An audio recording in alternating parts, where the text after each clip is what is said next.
जय हिंद दोस्तों, real study campus पे आपका बहुत बहुत स्वागत है।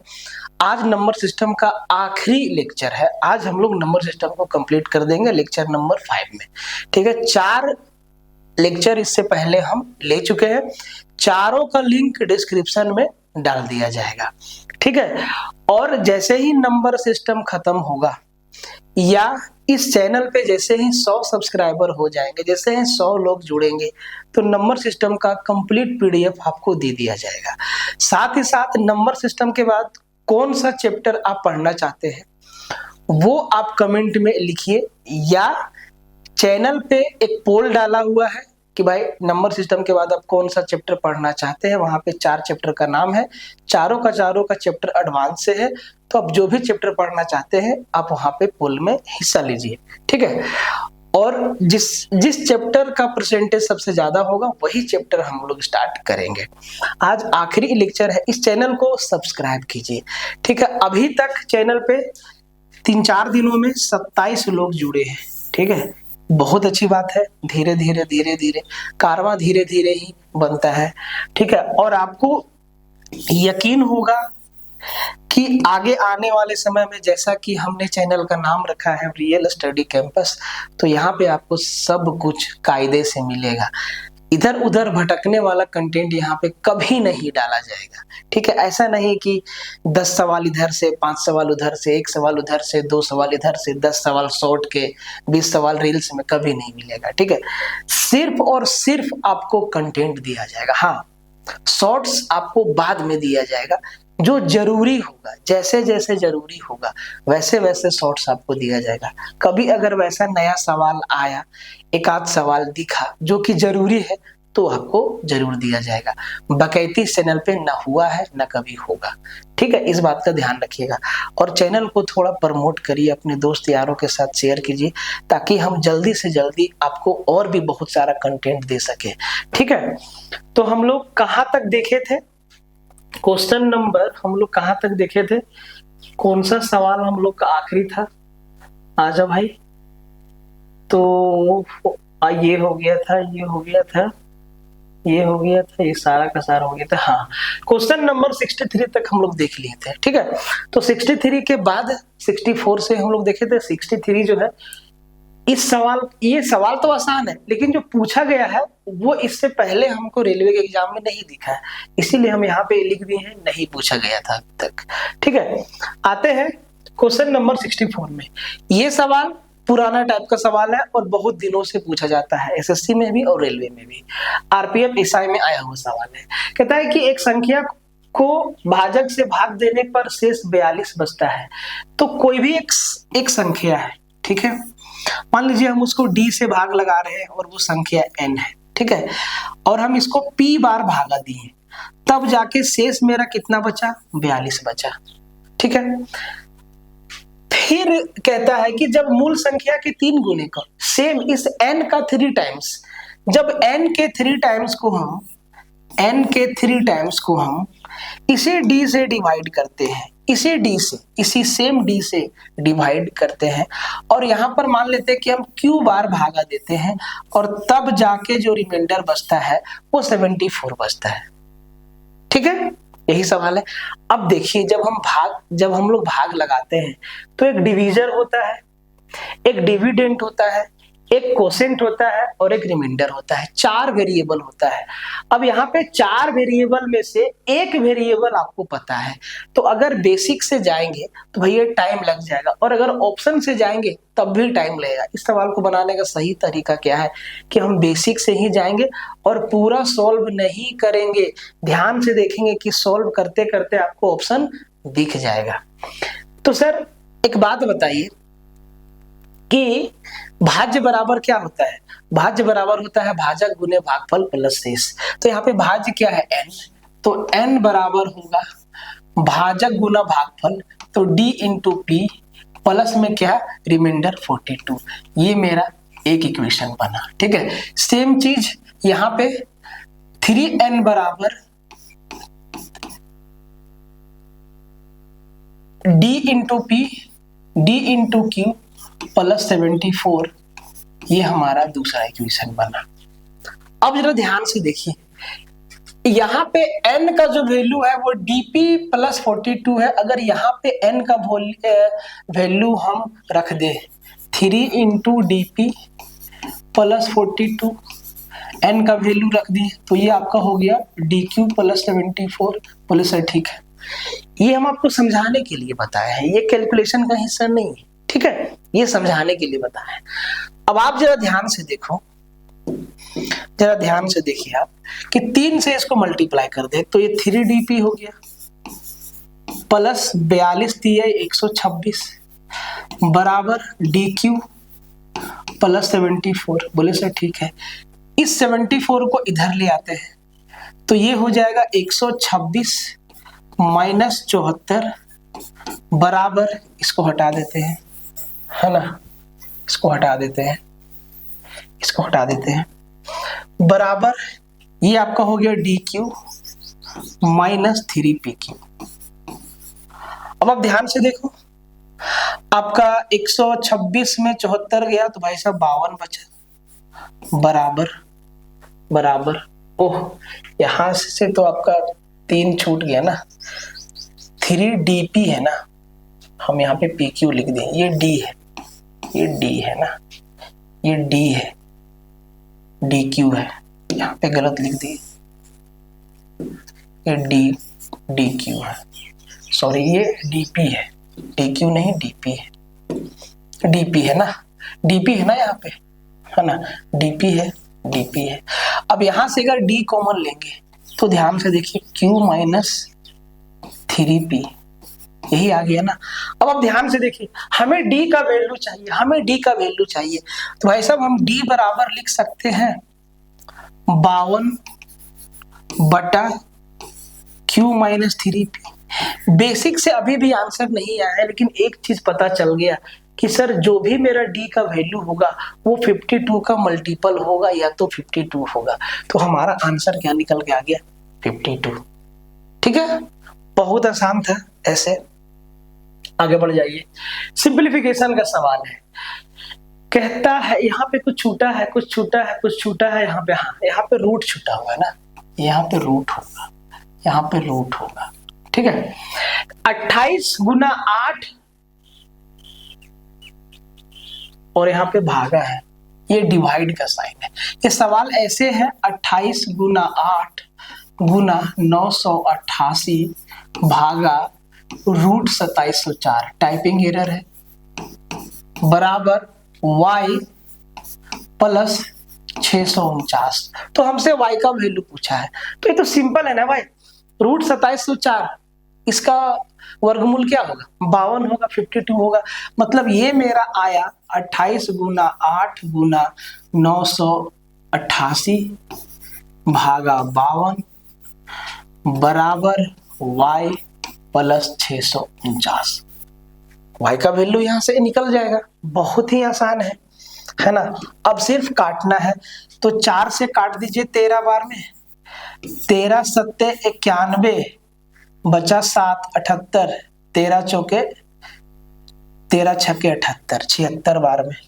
अब ये 28 गुना 76 और ये हो गया 28 गुना 76 और माइनस में आ जाएगा 649 बराबर ये y का वैल्यू होगा, ठीक है। यूनिट डिजिट देखिए सबका अलग, 2 का सेम है, 7 है, 7 है, 9 है, 8 है। तो अब ध्यान से देखिए, यहाँ पे 8 छक्के 48 का 8 होगा, तो भाई साहब 8 में तो 9 नहीं जाएगा, 18 में 9 जाएगा तो 9 बचेगा, और एक ही ऑप्शन में आपका 9 है। जरा ध्यान से देखो, सिर्फ ऑप्शन बी में 9 है, तो ऑप्शन बी हमारा आ जाएगा 3609 y का वैल्यू, ठीक है। सेम सवाल यहाँ भी छूट गया है, पता नहीं कैसे, टाइपिंग तो हम ही किए हैं भाई। ये 742 है डिवाइड बाय रूट 2809 है बराबर y प्लस 784 है, ठीक है। ये सवाल है, तो 28 रूट 2809 का वर्गमूल क्या होगा 53 होगा, ठीक है। तो हम इसको सीधा सीधा लिख सकते हैं 29 गुना 2 गुना 742 भागा 53 बराबर y प्लस 784। ठीक है, अब यहाँ के बाद आप लोग आराम से काम कर लीजिएगा। 53 से ये कटेगा, बोले सर 53 एकम 53 और कितना बार में जाएगा, 2 से नहीं, 29 से नहीं, काट के अपना y का वैल्यू यहां से आराम से ला सकते हैं। तो y का वैल्यू क्या होगा, ठीक है, कटेगा तो जरूर। 53 दूना 106, 530 और 106 नहीं जाएगा ना। अच्छा 4 बार में, 14 बार में जाएगा ये 14 बार में कट जाएगा। 53 से 14 बार में, ठीक है, पूरा 14 बार में कट जाएगा। तो 14 दूना 28, 29 दूना 58 गुना 14 बराबर y प्लस 784। यहां से y का वैल्यू आराम से निकाल लीजिएगा, ठीक है, और कमेंट में इसका आंसर दीजिएगा। सिंपल सा सवाल है कि p बराबर -1.5 इंटू -8.2 -3.3 है, तो pq का वैल्यू क्या होगा। तो भाई साहब इन दोनों को मल्टीप्लाई करना होगा। तो माइनस माइनस तो क्या हो जाएगा, प्लस होगा। तो 15 दूना 30, 15 अठी 120 और 120 और 3 127। 2 अंक के बाद पॉइंट लगा देंगे, -3.3। तो भाई साहब 12 में 3.3 गया तो p का वैल्यू 9 आया। हमसे पूछा है पी क्यू, 9 का क्यू। ऑप्शन यहाँ पे गलत हो गया, ऑप्शन यहाँ पे गलत लिख दिए हम। 1 मिनट, ऑप्शन यहाँ पे गलत हो गया, ऑप्शन गलत हो गया यहाँ पे। Question number 67।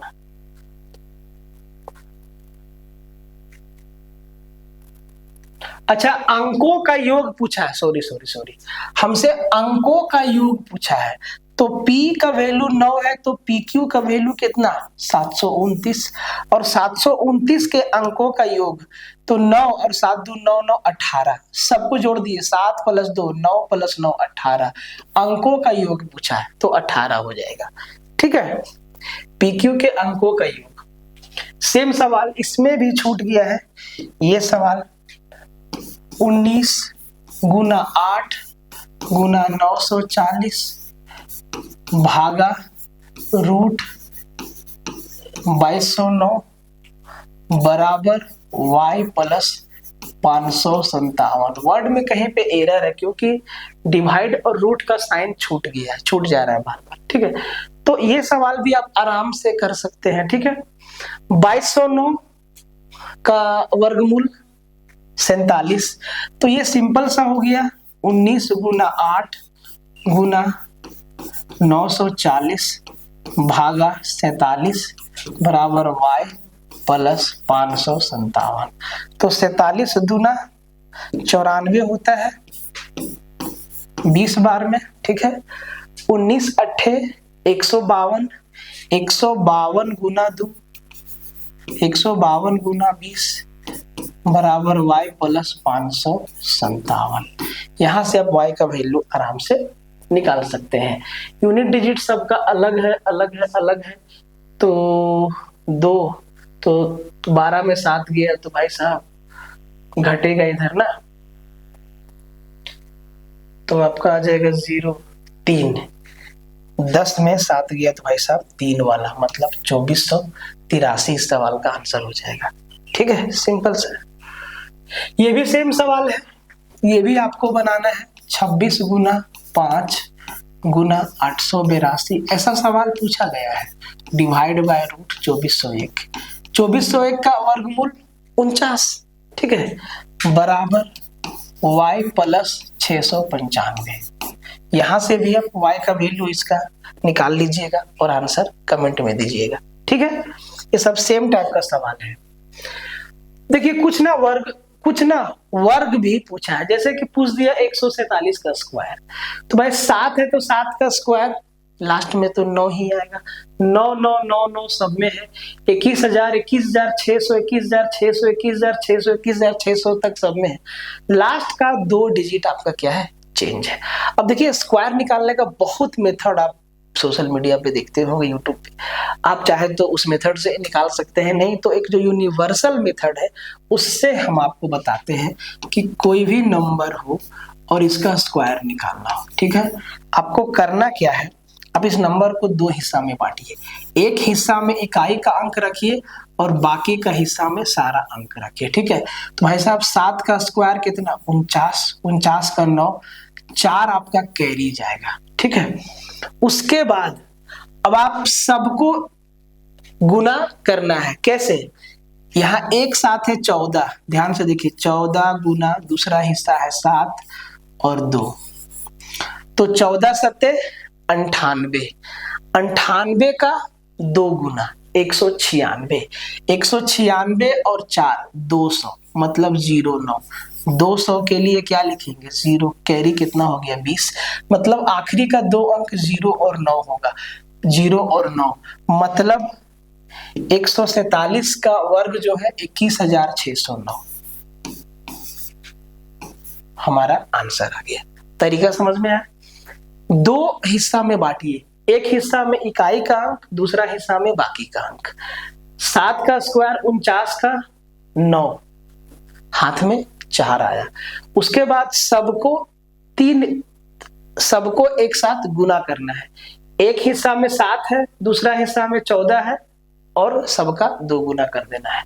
तो 14 गुना 7 गुना 2, 14 सत्ते 98, 98 का 2 गुना 196, 196 और 4 हाथ में था 200, 200 का 0 हाथ में 20। तो जैसे 09 देखे तो हमारा आंसर आ गया डी। आगे करने की आवश्यकता नहीं है। इस टाइप का ये भी सवाल है, इसको भी आप देख लीजिए। 124 है ना, 124 का स्क्वायर है, तो इसका भी 2 हिस्सा में बंटवारा कर लीजिए। एक हिस्सा में इकाई अंक और बाकी का हिस्सा में क्या बचा, बोले सर 12 बचा। तो 4 का स्क्वायर, बोले सर 16 का 6 हाथ में 1। अब 12 गुना 4 गुना 2, तो 12 चौके 48, 48 दूना 96, हाथ में 1, 97 का 7, मतलब लास्ट में क्या आएगा 76 आएगा। एक ही ऑप्शन में है 76, ऑप्शन सी हमारा आंसर हो गया। मतलब 124 का स्क्वायर 15,376। इस तरीका को याद रखिएगा। ठीक है, 85 का, तो भाई 5 वाला तो बहुत ही आसान है। अगर लास्ट में 5 है, ठीक है, तो आपको करना कुछ नहीं है। 5 का स्क्वायर 25 और 8 है, तो 8 के आगे क्या 9 आएगा, 8 के जस्ट आगे 9 आएगा। तो सर इसमें 1 जोड़ के मल्टीप्लाई कर दीजिए, 8 और 8 में 1 जोड़ेंगे 9, 8 9 72, 72 25 हमारा क्या हो गया 85 का वर्ग हो गया। तो सिंपल है 5 वाला। ठीक है, आगे बढ़ जाइए। 1 से 70 तक की कितनी प्रतिशत संख्याओं में दोनों संख्याओं को मिलाकर इकाई अंक 1 या 7 है। तो 1 से 70 तक में कितना प्रतिशत संख्या में इकाई अंक 1 या 7 है। ठीक है, तो ध्यान से देखो, 1 से 70 तक कितना, 70 संख्या तो 70 है। तो इकाई अंक 1 या 7 किस किस में रहेगा, 1 में रहेगा, फिर 7 में रहेगा, फिर आपका 11 में रहेगा, फिर 17 में रहेगा, फिर 21 में रहेगा, फिर 27 में रहेगा, फिर आपका 31 में रहेगा, फिर आपका 37 में रहेगा, फिर आपका 41 में रहेगा, फिर आपका 47 में रहेगा। उसी तरीका से 51 में रहेगा, 57 में रहेगा, 61 में रहेगा, 67 में रहेगा। उसके बाद आगे आ जाएगा 71 और 77, तो 70 के अंदर ही रहना है। देखिए सबका इकाई अंक या तो 1 है या तो 7 है। देखिए या तो 1 है या तो 7 है। तो कितना संख्या ऐसा, 1 2 3 4 5 6 7 8 9 10 11 12 13 14 संख्या है। तो सर 70 में से 14 संख्या ऐसा है जिसमें इकाई अंक 1 या 7 है। तो सर 14/70 मतलब क्या, 1/5, और 1/5 मतलब क्या 20%। तो 20% संख्या ऐसा है जिसका इकाई अंक 1 या 7 है 1 से 70 तक में। ठीक है, आगे बढ़ जाते हैं। कहता है कि दिए गए समीकरण को सही बनाने के लिए किन दो संख्याओं को आपस में बदलना चाहिए। ऐसा सवाल रीजनिंग में भी आता है, ठीक है। तो ये सवाल ना रीजनिंग का है ना, ये सवाल रीजनिंग का है। 3 और 4 एक साथ बदलना है। तो कहता है कि नोट, किसी संख्या के अलग अलग अंकों को नहीं बदलना है। जैसे कि 78 है तो इसको 7 8 8 7 नहीं लिखना है, पूरा संख्या बदलना है। अगर 78 को उठाना है तो पूरा 78 को उठाएंगे, ठीक है, ये बोला है। तो अगर हम 3 7 को बदल दें, 3, देखिए इस सवाल में ना एक एक ऑप्शन को चेक करना होगा, ठीक है। तो अगर हम 3 के जगह पे 4 और 4 के जगह पे 3 रख दे तो भाई साहब यहाँ मेरा 3 है तो यहाँ पे 4 रख देंगे, तो ये हो जाएगा 9 7 16, 16 में 5 गया, बोले सर 11, ठीक है। प्लस 64 को 2 से भागा देंगे 32, माइनस 22 प्लस 78 माइनस 8, और यहाँ पे 4 के जगह पे गुना में 3 कर देंगे, और बराबर क्या आना चाहिए, 82 आना चाहिए।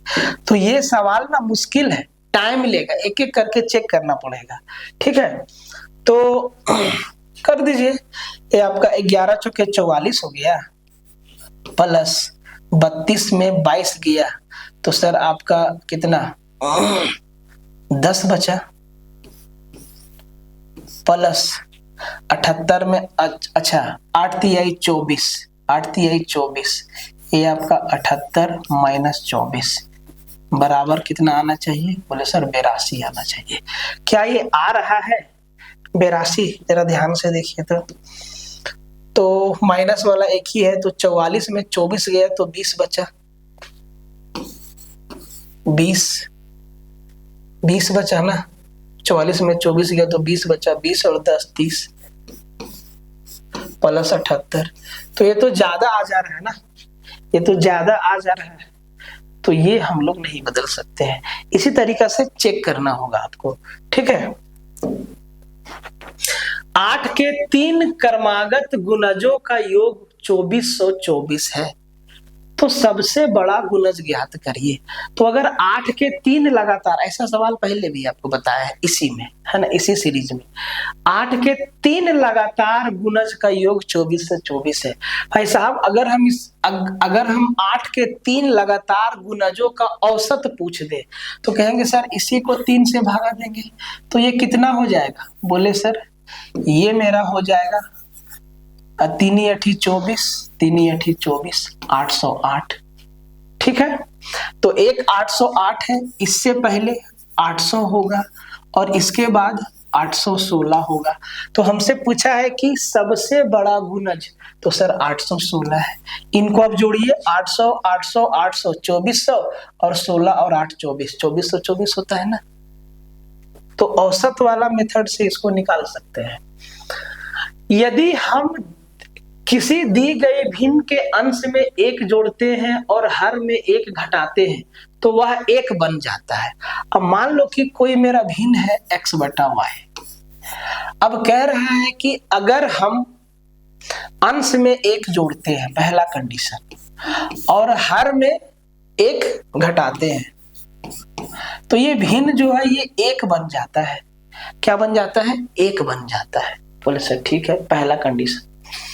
दूसरा बोला है कि यदि दी गई भिन्न के हर में 1 जोड़ दिया जाए, हर में 1 जोड़ दिया जाए और अंश को अपरिवर्तित छोड़ दिया जाए, x को x रहने दे, कोई छेड़छाड़ नहीं, तो ये हमारा 2/3 हो जाएगा। क्या हो जाएगा, 2/3 हो जाएगा।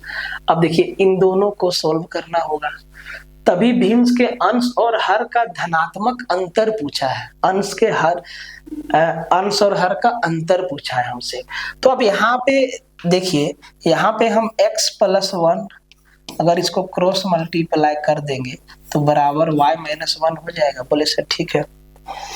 अब यहाँ पे ध्यान से देखो कि अगर हम 1 को उधर ले जाए और y को इधर ले आए तो x - y बराबर -2 हो जाएगा। बोले सर ठीक है।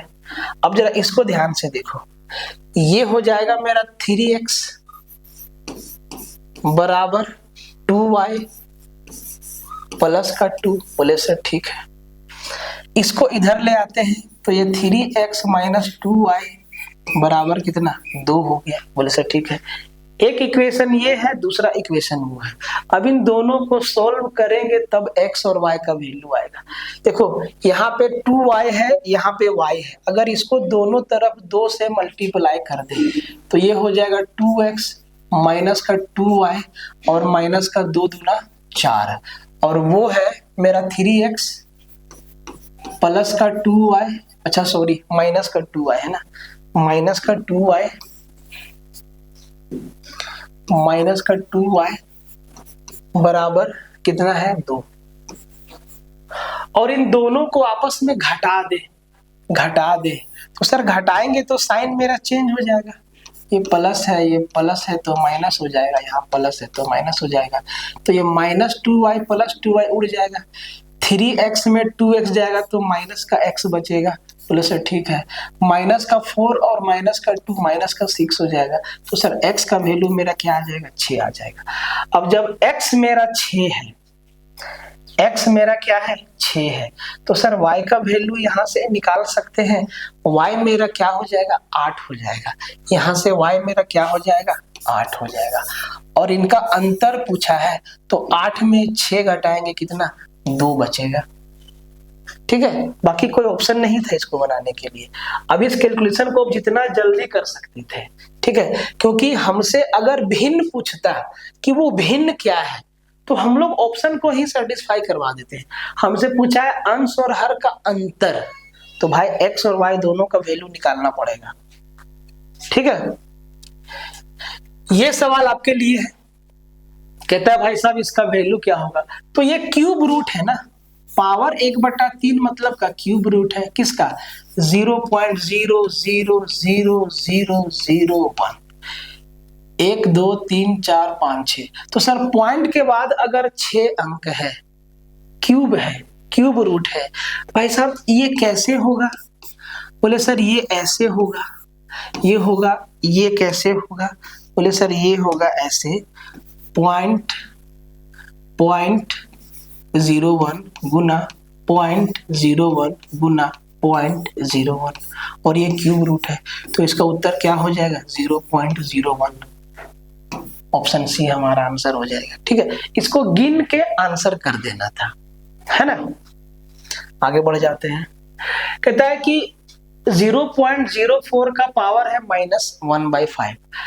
अगर पावर -1/5 है, जैसे कि a का पावर अगर -1 है तो इसको हम लोग क्या लिखेंगे a/1। अगर a का पावर -2 है तो इसको क्या लिखेंगे 1/a का स्क्वायर। बट्टा में ले आने से पावर क्या पॉजिटिव बन जाता है। ये घातांक और करनी का नियम है। ठीक है, अब हम ध्यान से देखिए, इसको हम क्या लिखेंगे भाई साहब, तो इसको हम लिख सकते हैं 1/0.04 का पावर 1.5। ठीक है, 1.5 का मतलब क्या है, 1.5 का मतलब क्या है। बोले सर 3/2 है तो इसको हम क्या लिखेंगे 1 बट्टा ये 0.04 को हम क्या लिखेंगे। बोले सर 0.2 का स्क्वायर लिख दे और पावर में क्या है 3/2। तो भाई साहब ये तो हमारा कट जाएगा ना, कुछ गलत तो नहीं लिख दिए हम,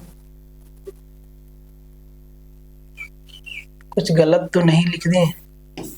तो ये सर ये तो आंसर यहाँ से आ नहीं रहा है, कुछ हम गलत नहीं लिख दिए यहाँ पे। देखिए थोड़ा क्वेश्चन नंबर 78 है, कुछ हम गलत नहीं लिखे यहाँ से ना, कुछ हम गलत नहीं लिखे यहाँ से।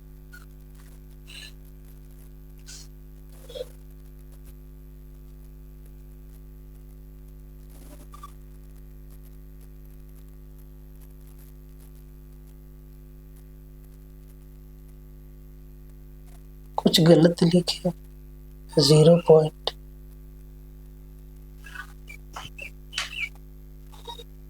हा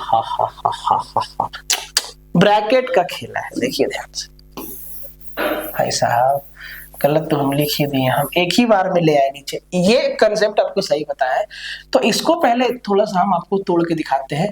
0.04 को हम 4/100 लिखेंगे और इसका पावर है माइनस का 1.5 मतलब 3/2। ठीक है, ब्रैकेट को हम अनदेखा कर दिए, ठीक है। अब आप ध्यान से देखो, ये 4/100 मतलब 1/25, बोले सर ठीक है, और इसका पावर है माइनस का 3/2।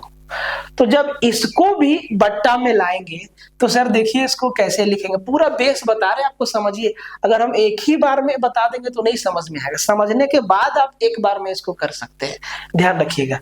तो सर इस फॉर्मूला से, अगर इस फॉर्मूला को हम यहाँ लगा दें भाई साहब, ये हो जाएगा 1/1/25 का पावर 3/2 पॉजिटिव में, ठीक है। अब ये घूम के चला जाएगा ऊपर, ठीक है, ऊपर चला जाएगा, मतलब ये हो जाएगा 25 का पावर 3/2।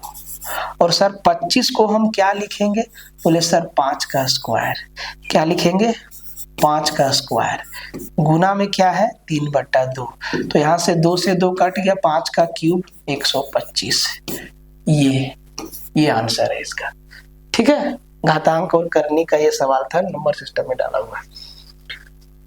ये सवाल आप कर लेंगे भाई साहब आराम से। 6.464 रिकरिंग वाला है, इसका आंसर आप कमेंट में जरूर बताइएगा, ठीक है। इसका आंसर आप कमेंट में जरूर बताइएगा, है ना। आगे बढ़ जाते हैं। कहता है कि 5 क्रमागत सम संख्याओं का योग जो है 3720 है। तीसरी सबसे बड़ी सम संख्या और सबसे बड़ी सम संख्या का योग क्या है? 5 लगातार सम संख्या। तो अगर पहली सम संख्या x है तो सर दूसरा सम संख्या x+2 होगा, तीसरा सम संख्या x+4 होगा, चौथा सम संख्या x+6 होगा और पांचवा सम संख्या x+8 होगा। ये 5 लगातार सम संख्या है। सम संख्या में 2-2 का अंतर होता है, देखिए x है x+2 2 का अंतर, x+4 x+4 2 का अंतर है, ठीक है। सबको जब जोड़ा है तो 3720 लेके आया है, तो हम भी जोड़ देंगे, सबको जोड़ देंगे, x + x + x + x 5x plus 8 और 6 14, 14 4 18 2 20 बराबर कितना 3720। तो सर 3720 में 20 जाएगा तो 5x बराबर कितना 3700 बचेगा, और 5 से भागा देंगे तो x बराबर 5 7 35 2 5 के 20 740 आएगा। x का वैल्यू कितना आएगा 740, मतलब पहली सम संख्या क्या है 740 है, ठीक है। पहली सम संख्या 740 है। हमसे पूछा है कि तीसरी सबसे बड़ी, तो पहला दूसरा तीसरा सबसे बड़ा यही है, x+4 मतलब 740 और 4 744, और सबसे बड़ी तो भाई साहब सबसे बड़ा ये है x+8 मतलब 740 + 8 748। भाई साहब ये कितना हो गया 8 4 12 4 4 8 और 1 9 7 7 1492। किधर है, ऑप्शन सी हमारा आंसर हो गया, ठीक है, कोई समस्या नहीं। वह सबसे छोटी प्राकृतिक संख्या जिसे 1083 से गुना करने पर पूर्ण वर्ग बन जाएगा, वो सबसे छोटी संख्या कौन है ना। 1083 था कि 1087 था इसमें,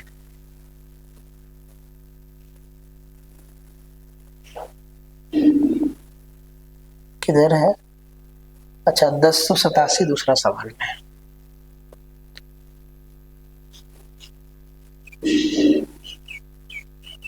ठीक है, अब इसका तरीका क्या है भाई साहब, इसको अब तोड़िए, इस नंबर को अब देखिए, ये 1083 है, ये किससे कट रहा है तो भाई साहब ये ना 8 3 11 और 1 12 3 से कट रहा है। तो अगर हम इसको 3 से भागा दें तो ये 3 3 9 3 6 18 3 1 3, मतलब हम 1083 को 361 गुना 3 लिख सकते हैं। 1083 3 से भागा जा रहा है तो इसको 3 से भागा दिए तो 361 गुना 3 लिख सकते हैं। 1083 को 3 से भागा दिए तो 3 तिहाई 9, 3 छक्के 18, 3 एकम 3, मतलब हम 1083 को ऐसे लिख सकते हैं। और 361 देख के आपको कुछ याद आ रहा है? बोले सर इसको हम 19 गुना 19 लिख सकते हैं और ये गुना 3। बोले अगर इसको पूर्ण वर्ग बनाना है तो सर 19 का तो एक जोड़ा है ही, 3 का भी एक जोड़ा करना होगा, मतलब एक बार 3 से मल्टीप्लाई करना होगा। तो 1083 को 3 से मल्टीप्लाई करना होगा, तब जाके ये पूर्ण वर्ग बन जाएगा। ठीक है। 2 अंकों वाली संख्या और उसके अंकों को उलटने से प्राप्त संख्या का योग 99 है। यदि संख्या के अंकों में 5 का अंतर हो तो 2 अंकों वाली संख्या कौन सा? अब देखिए, संख्या जब पूछे ना तो सवाल आसान हो जाता है, ऑप्शन से हो जाएगा। ऐसा सवाल में जब संख्या पूछे तो आसान है, ऑप्शन से हो जाएगा। लेकिन जब संख्या के अंकों का योग पूछ दे या संख्या के अंकों का अंतर पूछ दे तो सवाल थोड़ा सा मुश्किल हो जाता है। ठीक है। अब देखो, 2 अंकों की संख्या है और जब उसको पलट देंगे ना तो उसका योग क्या हो जाता है? 99 हो जाता है। और संख्या के अंकों में 5 का अंतर है। तो सबसे पहले अंतर देखिए, यहाँ पे 5 का अंतर है, यहाँ भी 5 का अंतर है, यहाँ भी 5 का अंतर है। 18, 1 और 8 में आपका 7 का अंतर है, तो ये तो हमारा आंसर नहीं होगा 18 वाला। अब देखो, पहला दूसरा वाला कंडीशन 3 ऑप्शन में लग रहा है। अब 27 है और 27 को उलट देंगे तो 72 बनेगा।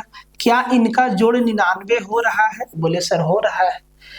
तो पहला ऑप्शन में दोनों कंडीशन सेटिस्फाई कर रहा है, तो यही हमारा क्या हो जाएगा? आंसर हो जाएगा। बी में देखिए 83 है, 83 को उलट देंगे तो 38 है। क्या इनका जोड़ 99 होगा? नहीं, ज्यादा होगा।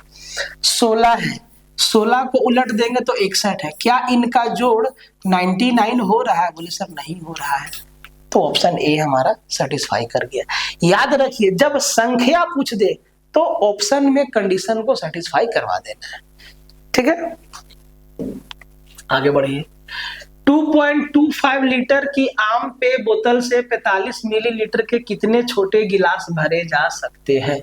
2.25 लीटर का मतलब हुआ 2 लीटर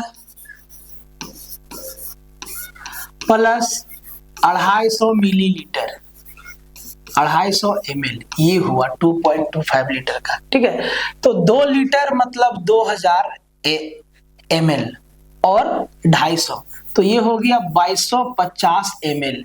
और हमें 45 ml का एक बोतल बनाना है तो 45 से भाग दे देंगे, तो ये 4 बार में कट जाएगा।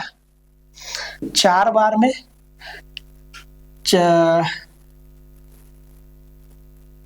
4 बार में नहीं, 5 बार में, 5 पच्चे 5 बार में, मतलब 50 बोतल बनेगा। ठीक है, 40 पच्चे 200, 5 पच्चे 25, 50 बोतल बनेगा। ठीक है, 83, 84। कौन सा भिन्न 2/3 से बड़ा और 4/5 से छोटा है? कौन सा भिन्न 2/3 से बड़ा है और 4/5 से छोटा है? तो 2/3 का मतलब क्या है?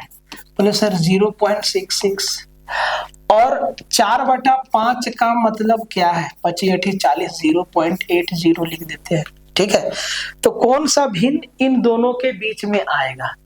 तो ये 3/4 का मतलब क्या होता है? 0.2575। देखिए, पहला है 3/4, तो 3/4 का मतलब क्या है? 0.7 और 4 पच्चे 20, 0.75। देखो, ये जो 0.75 है इससे बड़ा है लेकिन इससे छोटा है, तो पहला ही ऑप्शन हमको मिल गया। ठीक है, 1/2 का मतलब क्या है? बोले सर आधा, 0.5, तो ये तो इससे भी छोटा है। ठीक है, तो यही हमारा आंसर हो जाएगा ऑप्शन ए। 2 संख्याओं का योग 36 है। एक संख्या का 5 गुना दूसरी संख्या के 4 गुने के बराबर है, तो दोनों में से बड़ी संख्या कौन सी है? एक संख्या x है और इसका 5 गुना, बराबर दूसरा संख्या y है, इसका 4 गुना, ये चीज दिया है। तो x बटा y बराबर कितना हो जाएगा, 5/4। तो यहां से x और y का रेशियो निकाल सकते हैं। बोले सर 5:4 होगा, ठीक है। और दोनों का जोड़ कितना दिया है, बोले सर 36 दिया है। मतलब 5 और 4, 9 का वैल्यू 36 है, तो 1 का वैल्यू कितना, 4 है। तो 5 को 4 से गुना करेंगे 20, 4 को 4 से गुना करेंगे 16। तो एक संख्या 20 है, दूसरा संख्या 16 है। ये ऑप्शन में भी आपको दिख रहा है, दोनों में से बड़ी संख्या 20 है, ठीक है। ये सवाल सिंप्लीफिकेशन का है, ठीक है। 155 बटा, देखो 155 है बटा 0.155 को हम क्या लिख सकते हैं, 155 बटा 1000 लिख सकते हैं। तो सर इसको 155 बटा में 1000 लिखेंगे तो ये 1000 घूम के ऊपर चला जाएगा कि नहीं चला जाएगा, 155 बटा 1000, तो ये 1000 घूम के ऊपर चला जाएगा। मतलब इसको एक बार में हम लोग ऐसे लिखेंगे, ये 1000 ऊपर चला जाएगा, बराबर ये 155 ऊपर लिख दिए, नीचे में k है और गुना में 10 लिख दिए। बोले सर ठीक है। अब देखिए ध्यान से, तो ये 155 से कट गया, बोले सर ठीक है। अब हमें k का वैल्यू चाहिए, तो k इधर ले आते हैं, k बराबर 155 बटा 10 गुना 1000, 10,000। अब इसको अगर हम पॉइंट में बदलेंगे तो सर पॉइंट के बाद 4 जीरो है, तो पॉइंट के बाद 4 अंक रहेगा, तो 0.155 0.0155 के का वैल्यू हो जाएगा। ऑप्शन नंबर सी हमारा आंसर हो जाएगा, ठीक है। ये सब सिंपल सवाल है, सब कोई बनाएगा। के किस मान के लिए समीकरण 0.009 अपन के बराबर 0.1 सत्य है, के का कौन सा वैल्यू।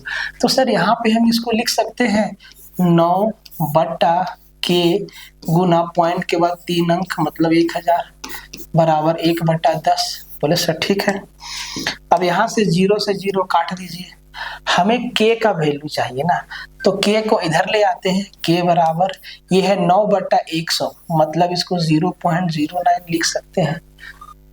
ऑप्शन बी आंसर हो गया, ठीक है। ये सब सवाल सिंपल है। 88 ये बहुत अच्छा सवाल है, ALP में आया हुआ है, ठीक है।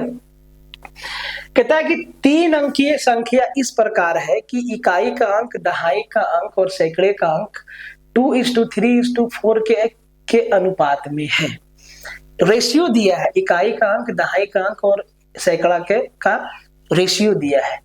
इस संख्या और इसके अंकों को उलटने से प्राप्त संख्या का योग जो है 1332 है। 3 अंकीय संख्या और इसके अंकों को उलटने से प्राप्त संख्या के बीच धनात्मक अंतर ज्ञात करिए।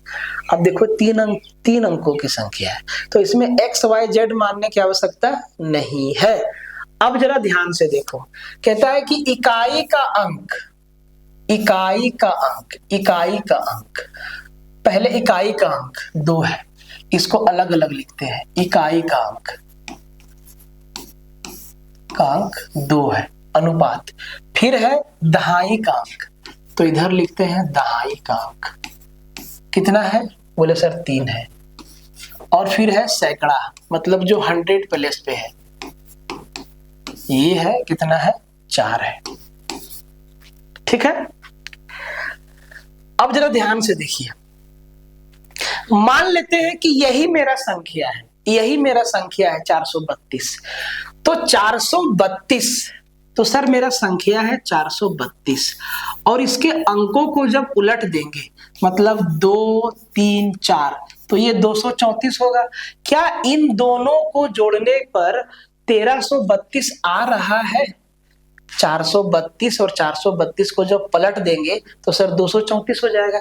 तो क्या इनको जोड़ने पे 1332, ये 4 2 600 कुछ होगा, 1332 तो पहुंच नहीं रहा है। बोले सर ठीक है, नहीं पहुंच रहा है। अब देखो दूसरा तरीका, अगर हम इनके अंकों को 2 गुना कर दे, मतलब 4 को 2 से 8 बार में, इसको 6 बार में, इसको 4 बार में, सबको 2 से गुना कर दिए। तो ये संख्या मेरा कितना 864 है। तो सर 864 और इसके अंकों को जब पलट दिए तो पहले 4 आएगा, फिर 6 आएगा, फिर 8 आएगा, 468 आ गया। अब इन दोनों को जोड़ने पे क्या 1332 आ जाएगा। तो सर 800 और 400 1200 तक तो पहुंच जा रहे हैं। अब जरा इनको जोड़िए ध्यान से। तो ये आपका हो गया 8 4 12, 6 6 12 और 1 13 और 8 4 12। जी हाँ, 8 4 12 और 1 13, 1332 आ जा रहा है। तो हम रेशियो को ही गुना कर दिए, है ना। हो सक 2 बार 3 बार, क्योंकि 1332 तक ही पहुंचना है। संख्या 432 है, हम अनुपात को ही संख्या मान ली, इकाई दहाई सैकड़ा, तो हम अनुपात को ही हम संख्या मान ले कि ये 432 मेरा संख्या है। लेकिन जब 432 और इसके अंकों को पलट के जब हम जोड़े तो सर 1332 नहीं आया। तो हम सभी अनुपात को 2 से मल्टीप्लाई कर दिए, क्योंकि 3 से मल्टीप्लाई करेंगे तो यहाँ पे 4 तिहाई 12 हो जाएगा। तो भाई सैकड़ा का अंक डबल हो जाएगा, वो नहीं करना था, ठीक है, इसीलिए 2 से मल्टीप्लाई किए। तो मेरा 864 बना संख्या। 864 को पलट दिए 468, जोड़े तो भाई 1332, मतलब संख्या क्या है 864 है, ठीक है। अब 3 अंकीय संख्या और इसके अंकों को उलटने से प्राप्त संख्या के बीच अंतर, तो भाई जोड़ दिया है। अब इन दोनों का अंतर हमसे पूछा है। तो सर 4 में 8 नहीं, 14 में 8 गया 6, किसी में 6 है, बोले सर एक ही ऑप्शन में 6 है, 396 हमारा क्या हो जाएगा, आंसर हो जाएगा। बड़ा ही सिंपल सवाल था। 89, ये भी सेम सवाल है। और देखिए दोनों सवाल एएलपी में ही आए और ऐसा सवाल एनटीपीसी में आ चुका है, मतलब प्रीवियस ईयर पढ़ने से काम हो जाएगा, इधर उधर माथा लगाने की आवश्यकता बिल्कुल नहीं है, ठीक है। अब ध्यान से देखो, इकाई का अंक, दहाई का अंक और सैकड़ा का अंक सबको जोड़े तो भाई साहब 1332 आना चाहिए, ठीक है। संख्या के इस संख्या और इसके अंकों को उल्टे क्रम में लिखने पर संख्या जो है 1332 आता है। तो इसमें संख्या पूछ दिया है डायरेक्ट। तो ध्यान से देखो, इकाई का अंक कितना है, इकाई का अंक कितना है, बोले सर इकाई का अंक का अनुपात है 1। दहाई का अंक कितना है, इनका अनुपात ही तो दिया है, इनका अनुपात ही तो दिया है, बोले सर दहाई का अंक है 2। और सैकड़ा का अंक कितना है, संख्या इसी फॉर्मेट में लिखा जाता है ना, तो हम सजा के लिख दिए, ये है 3। तो हम मान लेते हैं भाई ये इनका रेशियो है, ठीक है। अब ध्यान से देखो, तो इस ऑप्शन में इकाई का अंक 3 है, यहाँ पे इकाई का अंक 1 है, तो भाई इनका रेशियो तो ये होगा नहीं। यहाँ पे 2 4 6 है, तो इसका हम अगर रेशियो देखें तो सर 2 एकम 2, 2 दूना 4 और 2 तिहाई 6। तो इकाई दहाई और सैकड़ा का अनुपात 3 2 1 होता है, जबकि 1 2 3 होना चाहिए, तो ये भी नहीं होगा। इस पे आइए, यहाँ पे आप देखिए 963, तो 963 को आप ध्यान से देखिए, अगर इनका रेशियो बनाए तो 9:6:3 होगा, मतलब ये 3 तिहाई 9, 3 दूना 6, 3 एकम 3, ये अनुपात इससे सेटिस्फाई कर रहा है, बोले सर ठीक है, तो यही हमारा क्या हो जाएगा, आंसर हो जाएगा। ये तो वैसे भी नहीं होगा, बात समझिए, ठीक है। कहता है कि 3 पेंसिल और 5 पेन की कुल कीमत 101 रुपया है। 3 pencil PNCL plus 5 pen PN का कीमत 101 रुपया है, बोले सर ठीक है। जबकि 5 पेंसिल PNCL प्लस 3 PN का कीमत 91 रुपया है। तो हमसे पूछा है कि 2 पेंसिल और 2 पेन का कुल कीमत कितना होगा। आप ध्यान से देखिए, अगर इसको जोड़ दे भाई साहब तो 3 और 5 8 पेंसिल हो गया, PNCL 8 पेंसिल हो गया। यहाँ भी क्या 8 पेन हो गया। सर जोड़ देंगे तो 1 और 1 2 9 192 हो जाएगा। मतलब 8 पेंसिल और 8 पेन का कीमत कितना हो जाएगा 192 रुपया। हमें चाहिए 2 पेंसिल और 2 पेन की कीमत। तो अगर इसको 4 से भागा दे, इसको 4 से भागा दे तो 2 पेंसिल यहाँ हो जाएगा, 2 पेन यहाँ हो जाएगा, तो इसको भी 4 से भागा देना होगा। मतलब सबको 4 से भागा दे तो 2 पेंसिल प्लस 2 पेन का कीमत 192 भागा 4, तो 4 चौके 16 और 4 8 32, 48 रुपया। कौन सा ऑप्शन में है 48 रुपया? बोले सर ऑप्शन सी में है। ठीक है, ऑप्शन सी में है 48 रुपया। यदि किसी पुस्तक के एक कॉलम में 9 पंक्तियों में 36 शब्द है तो 51 पंक्तियों वाले कॉलम में कितने शब्द होगा? भाई साहब 9 पंक्ति में कितना शब्द है? 36 शब्द है। तो सर एक पंक्ति में कितना शब्द होगा? 4 शब्द होगा। बोले सर ठीक है। तो अगर 51 पंक्ति है और एक पंक्ति में 4 शब्द है तो 51 गुना 4, 4 एकम 4 और 4 पचे 20, 204 शब्द होगा। ठीक है, सिंपल है। एक थिएटर ने एक कंसर्ट के लिए 500 टिकट बेचे। वयस्कों के लिए टिकट की कीमत $20 और बच्चों के लिए प्रत्येक टिकट की कीमत $12 थी। यदि कुल राजस्व $8000 था तो वयस्कों के लिए बेचे गए टिकट की संख्या कितना था? ठीक है, ये RRB JEE का सवाल है। कितना टिकट बेचे? देखिए टोटल 500 टिकट था। ठीक है, टोटल 500 टिकट था। ठीक है, और कह रहा है कि वयस्कों के लिए प्रत्येक टिकट का कीमत 20 रुपया या $20 मान लो। ठीक है, और बच्चों के लिए 12 रुपया था। बोले सर ठीक है। यदि कुल पैसा 8000 रुपया आया तो वयस्कों के लिए कितना टिकट बेचा गया? अब देखो इस सवाल को 2 तरीका से बना सकते हैं। ठीक है, पहला तरीका ये है कि मान लेते हैं हमसे पूछा है वयस्कों के लिए, तो सर मान लेते हैं कि वयस्कों को X टिकट दिया गया और एक टिकट का कीमत 20 रुपया था, तो सर इतना पैसा आएगा, X गुने 20 आएगा। अब सर 500 में से X टिकट बेच दिए तो जो टिकट बचा वो बच्चों के लिए बचा। ठीक है, और बच्चा के लिए जो प्रत्येक टिकट का दाम था, क्या हो गया, सॉरी, बच्चा के लिए जो प्रत्येक टिकट का दाम था वो 12 रुपया था और इन सबको जोड़ देंगे तो 8000 रुपया आना चाहिए। तो बस यहां से X का वैल्यू आराम से निकाल सकते हैं।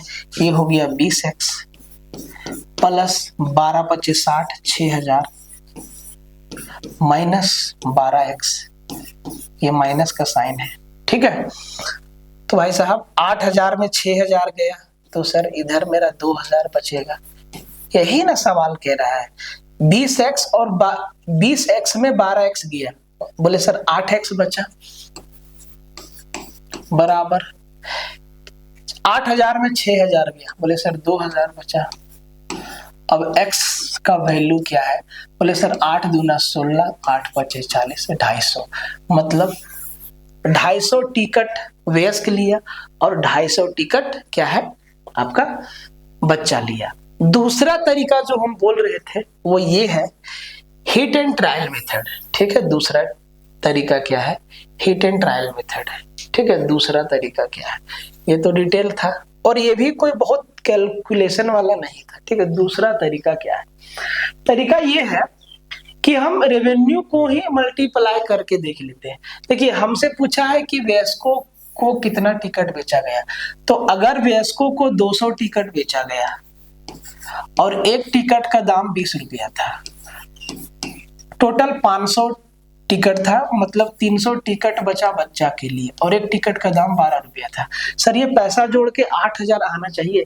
यहाँ पे 4000 आ रहा है और यहाँ पे 12 तिहाई 3612, 4000 और 3600 8000 नहीं होता है, 7600 होता है। तो ये तो मेरा 200 क्या है, कट गया। 250 वयस्कों को बेचा गया और प्रत्येक टिकट का कीमत 20 रुपया था, प्लस 250 टिकट, 500 में 250 गया तो 250 बचा बच्चों को, और प्रत्येक टिकट का कीमत 12 रुपया था।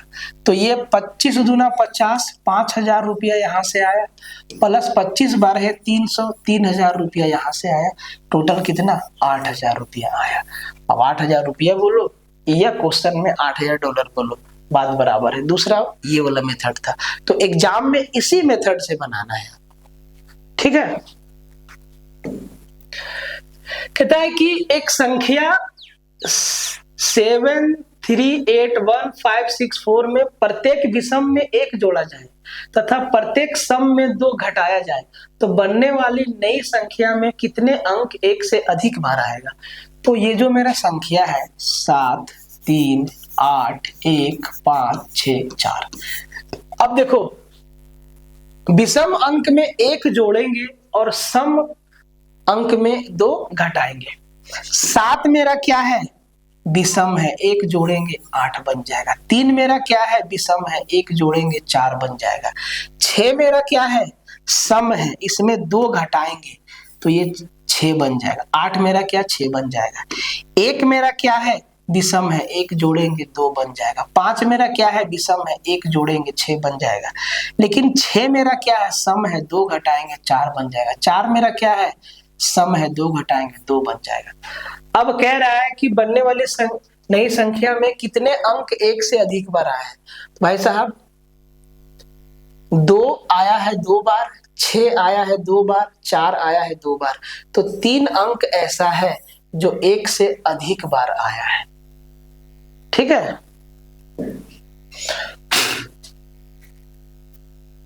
कहां से आ जाता है सब कचड़ा, ये बात समझ में है। कह रहा है कि कौन सा अनुपात सबसे छोटा है। तो भैया यहाँ पे ये अनुपात जो दिख रहा है ना, ये वास्तव में भिन्न है, फ्रैक्शन है। तो ये 18/42, 19/60, 15/47 और 29/55 सबको क्रॉस प्रोडक्ट मेथड से तुलना करिए कौन सा छोटा है, ठीक है, सबको, और देखिए कि कौन सा छोटा है सबसे। ये तरीका आप खुद कीजिए, इस सवाल को आप खुद करिए, है ना। 95 सेम सवाल है। 96 कहता है कि एक कार रेंटल कंपनी छोटी कारों को $50 प्रतिदिन और बड़ी कारों को $80 प्रतिदिन पर किराए पर देती है। यदि एक दिन में कुल 13 कारों को $920 किराए पर दिया गया तो कितनी बड़ी कारों को किराए पर दिया गया। अब देखो इसको भी ऑप्शन से हम कर सकते हैं। ये सवाल और थिएटर वाला सवाल, ये सवाल दोनों सेम है ना। ये दोनों सवाल क्या है, सेम है, ठीक है। अब ध्यान से देखो, तो भाई इसमें भी ऑप्शन का यूज करेंगे, ठीक है।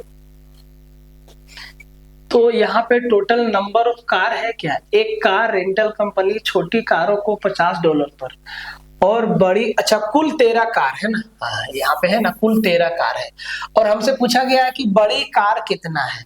तो मान लेते हैं कि बड़ा कार 4 है, ठीक है, और बड़ा कार के लिए $80 लेंगे, तो 4 गुना 80 प्लस 13 में से 4 गया तो सर 9 बचा। छोटी कारें हैं 9 और प्रत्येक कार के लिए $50, तो 4 8 32 320 प्लस 9 5 45 450, तो ये हो गया 770 रुपया।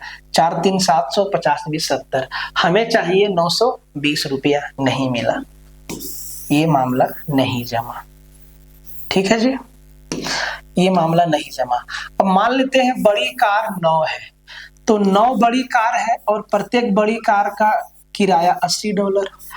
13 में 9 बड़ी कार है तो 4 छोटी कार बची, 4 छोटी कार बची और प्रत्येक छोटी कार का किराया 50 रुपया, तो 8 9 72 $720 प्लस 4 5 20 200, यहाँ पे आ गया 7 2 $920 और हमें $920 ही किराया मिल रहा है।